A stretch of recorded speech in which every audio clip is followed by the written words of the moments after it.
Since 1975, we have been honoring these masters of the craft, looking toward their legacy as we blaze a trail into the future. So in February of 2025, when I got the opportunity to choose Grandmaster, I turned to our past presidents for guidance. You will meet some of those presidents here tonight. And the list of names they suggested for Grandmaster are shining stars in the firmament of speculative fiction. We would be lucky to honor them all. But one name shone brighter for me. You see, I had met her on a panel at the Pacific Northwest Booksellers Association. I had read her work for years and followed her hashtag CripLit. I knew her as a rebel and a fighter and a disability advocate who, for years, stood up for what she believed in and stood strong.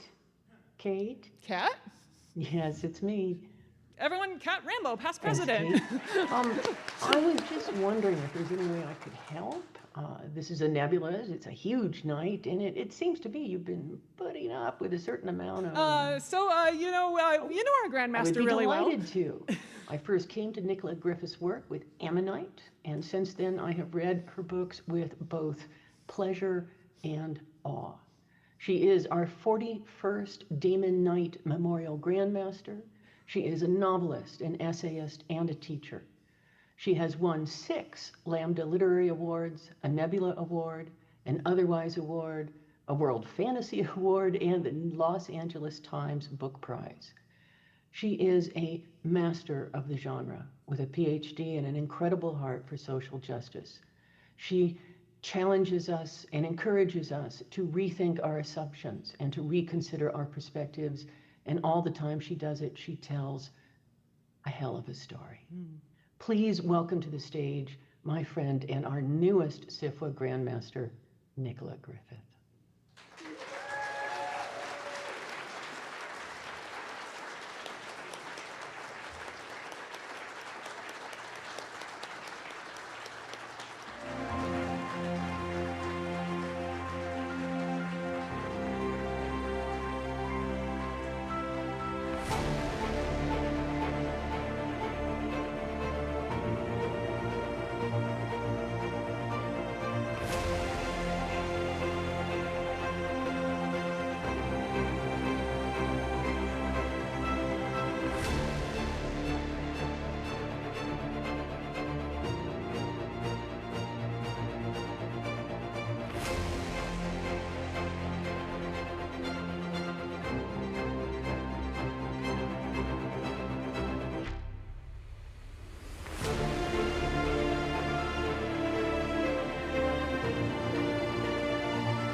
I don't know what to look at first. This is hello, and thank you.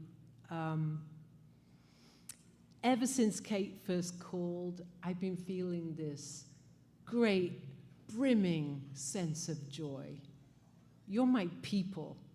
Being part of this community, part of SF, is where I feel as though I really belong. So this honor, honestly, it's overwhelming. Thank you.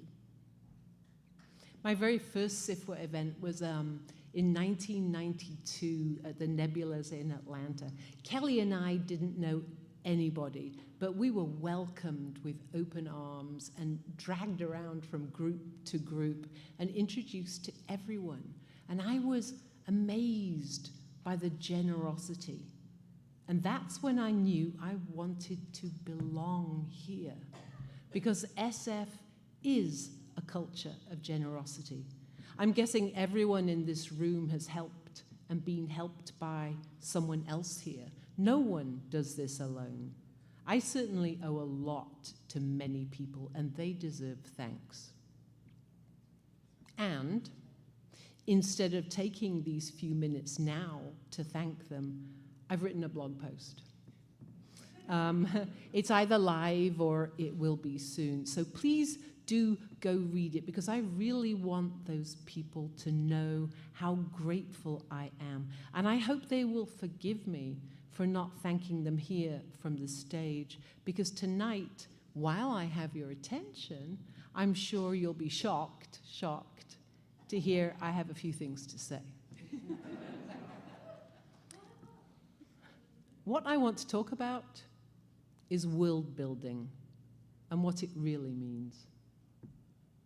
Most of us here are writers, but we're all readers. I won't speak for you, but I turn to books for pleasure, whether we're talking knowledge or solace and reassurance or vindication. As a kid, it was from books that I found out that there are other people out there who think trees are for climbing and axes for throwing, and who look at other girls and want to kiss them. Books, story, is where we turn to discover how it is to be human in all our shapes and circumstances. Story is where we turn for answers. There are a lot of people out there right now who are looking for answers. I keep hearing the same lament. The world is terrible. I don't understand what's happening. I don't know what to do. What can I do? This is just how the world is now. SF writers talk a lot about world building, imagining and figuring out different societies, ecologies, and economies. But what writers do is so much more important, more powerful than that. We create story, and culture is built on story. Culture is the shared story of who we are. The phrase cultural producer isn't a fanciful one.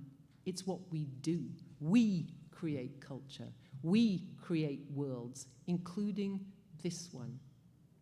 It's very easy to feel helpless if we think in terms of this is just how the world is. But the world is what we've made it, which means we can unmake it, we can remake it, we can make something better. We can imagine that better world and then build a working version to show it's possible. To do that, we have to be brave. Brave enough to leave the safety of the herd, the comfort of doing things the way they've always been done, and believing what we've always believed. And then we have to help the reader be brave. Brave enough to let themselves imagine. Brave enough to hope and dream, to find joy. I think it can be really hard to imagine joy when we've been told misery and suffering is just the way of the world. But we, our stories, we have the power to change that. I've written, or am writing, fiction set in the past, the present, and the future in worlds that maybe never were, but perhaps could be. These are worlds where othered lives, queer lives, black lives, disabled or trans or working class lives they're just lives lived by people with the same chance of joy as anyone else. That's the key, that people find joy or terror or excitement because of what they do or don't do, because of the decisions they make, how they behave, not because of who they are or who we've been taught to think they are. If we do that, then readers can feel safe to let down their barriers, safe to risk imagining and living a life different to their own, perhaps one they've been taught is wrong or hard or dangerous. Safe to dream another's dreams, learn and others' lessons, and feel and others' joy. Safe, while they're immersed in story, to become someone else. Because if we do that, we can change how the reader thinks and feels about people who aren't like them, just for a little while. And sometimes a little while is all it takes. We can change the world, one reader at a time. That's what I mean by world building. It means to be brave, to see clearly, to not turn away, to name our reality, yes, and to see past it, around it, or just go straight through it to what else might be out there that we've been trained not to see. There's a reason many people sneer at escapism. Dreaming is dangerous to the world order. As Tolkien said, probably more than once, those who tend to worry most about escape are the jailers. So what kind of culture do you want to live in? What story are you going to tell? Go tell that story. I personally would love to see the world remade in the image of this community, of SF, a culture of warmth and generosity, a world where we all belong. Thank you.